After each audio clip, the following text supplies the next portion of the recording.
Kenny Agbim here. What is up? Hope you are blessed and doing well.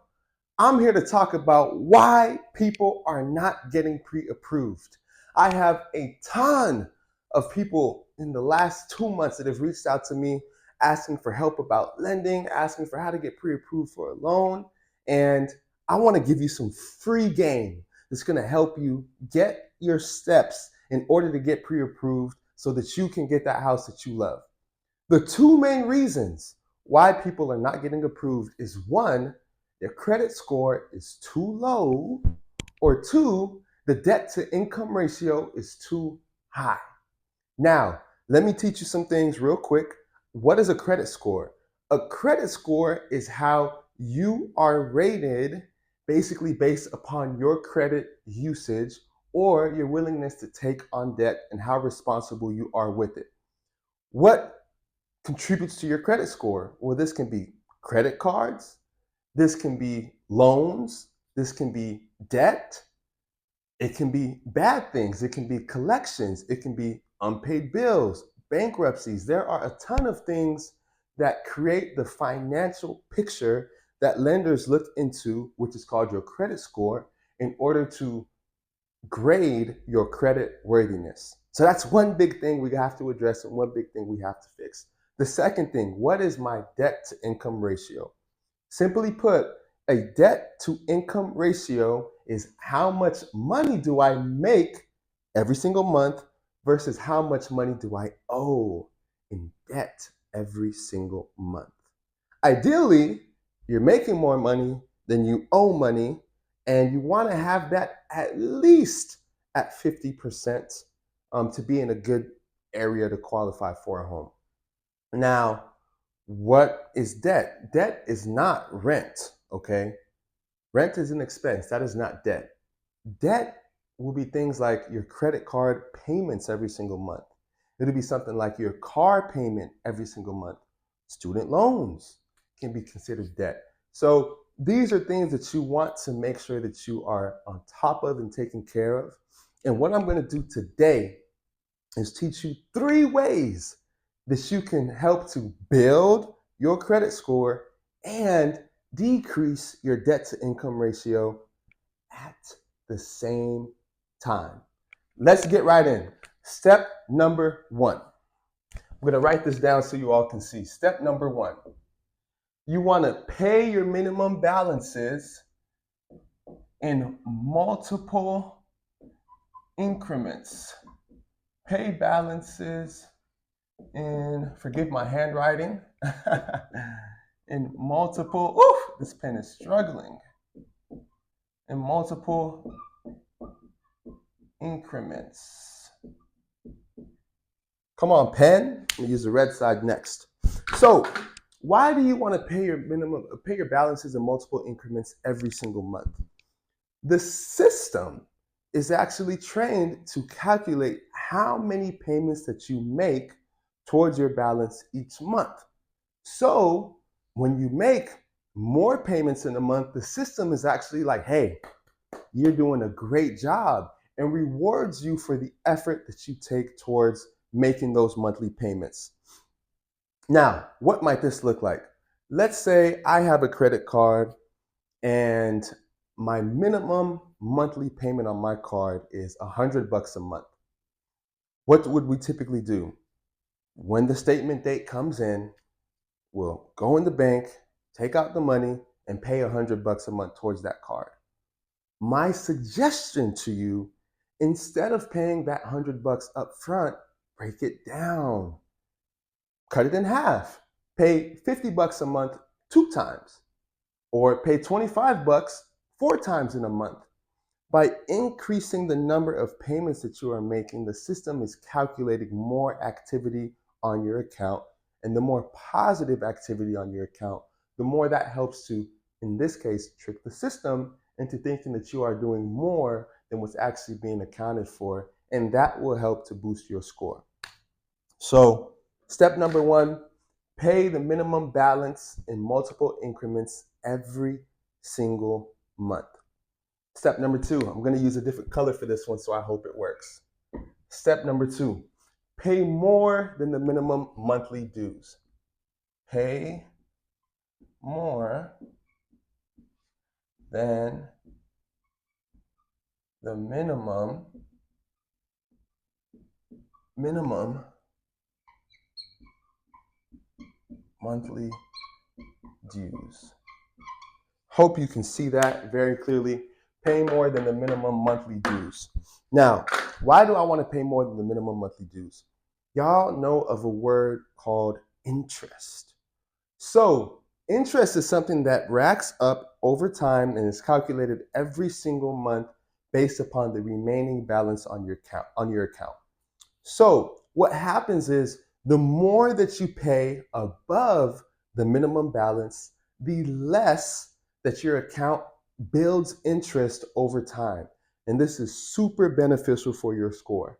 Not only will this help to reduce the amount of interest that you are paying every single month, but it will also reduce your debt to income ratio because your interest isn't growing as high of a rate. So now you have more money that you can count for and less debt that's going against your score. So what would this look like? In the example before, I said pay $100 a month, right? Is my minimum payment. So now instead of paying $100 a month, I may do $120 a month. I may do $150 a month. Shoot, if I'm balling, I had a good month, I may even put $200 towards that card. And you know how I'm going to do it. If I'm up at $200, I'm probably going to put 4 $50 payments in that month and every single month going forward that I can. Why? Because now I'm adding both strategies, paying multiple increments and paying more. And all that's doing is helping out my score, reducing my interest, and reducing my debt to income ratio, which builds my credit. So, step 1, pay your balances in multiple increments. Step 2, pay more than the minimum monthly due.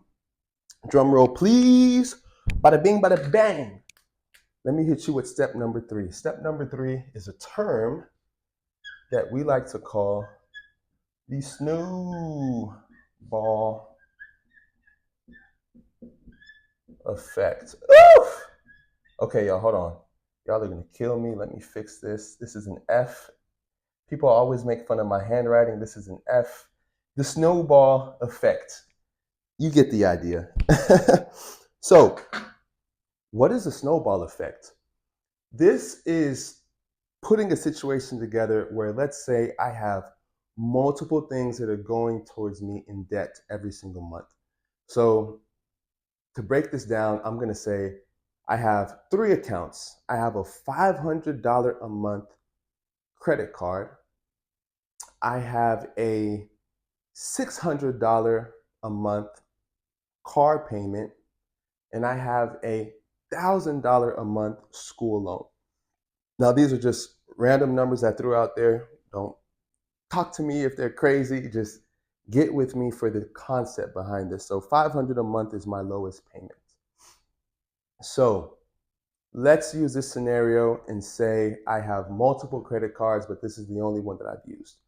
What you're going to do is, first of all, you only want to use the credit card if you absolutely must. If you don't have to use it, don't use it. That's going to help you a lot in the long run. Now, in this scenario, what I'm going to do is I'm going to pay each minimum balance, but going back to step number 2, the account that I can pay the most on, I'm going to apply that to my lowest balance. So if I'm already paying $500 a month for my credit card, and now instead of paying $500, let's say I can do $700 a month, I'm going to pay $700 a month towards my credit card, and I'm going to pay the same minimum balances towards my car note and my school loan. Now, what happens is, this is where you snowball. The second that I've fully paid off my credit card, it's done. I don't need it no more. Zero balance on there. Put it to the side. Now, guess what I'm going to do? I'm going to take that full $700 a month that I was putting into my credit card and apply that towards my next biggest debt, which in this case is the school loan. I'm sorry, the car bill, I believe. Anyways, you get the point. The lowest was my credit card. I paid it off completely, and now I'm going to take that money and apply it towards my next lowest debt. Now, not only am I still paying the minimum for what I was with that debt, now I've added in the extra 700. So if that number now was 600 at the minimum, you add 600 plus 700, and now I'm paying 1,300 bucks a month. What will happen with doing that? Now that payment is going to go off a lot quicker, a lot quicker. And all that's going to do is reduce my interest, reduce my debt to income ratio, and build my credit score. And now what was such a small ball now begins to snowball and get bigger and bigger and bigger and bigger and bigger and bigger in the amount that I'm able to pay. And you can pay off all of your bills way faster if you are disciplined and don't continue to add to your debt in the account. So now, if you really want to be a master of this game, I would encourage you to apply all three strategies at once. So paying off the minimum balance in multiple increments. So for each of those accounts, I'm paying multiple payments every single month. Now, if I'm able to, I'm paying more than the minimum monthly dues in those accounts. And then I'm really focusing all of my energy towards the lowest while paying each in multiple increments a month and paying multiple for each account if I can. And once the lowest is paid off, I apply all of that money to the next lowest bill or debt in this case. And it snowballs and it grows and you build. So you've learned some phenomenal steps today. And this is only such a small part of the picture. I have a profound credit repair team, and I want each of you to be able to purchase a house and come and dance and celebrate with us at the closing table. So if you found this helpful and you would like to learn more and you say, hey, Kenny, it is my time to celebrate. I want to get a house. I need to fix my credit. I want to do bigger things than what I'm capable of. I want you to open the comment sections and type credit. I will personally send you a DM, get you connected with my team, and we will get you going and built on your way towards having a phenomenal credit score and owning a home.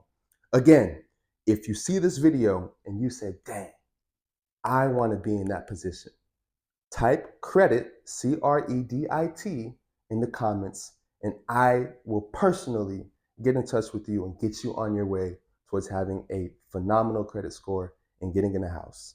That's all I got for you today. Stay tuned. Follow me for more at Kenny Does Homes. And as always, stay blessed.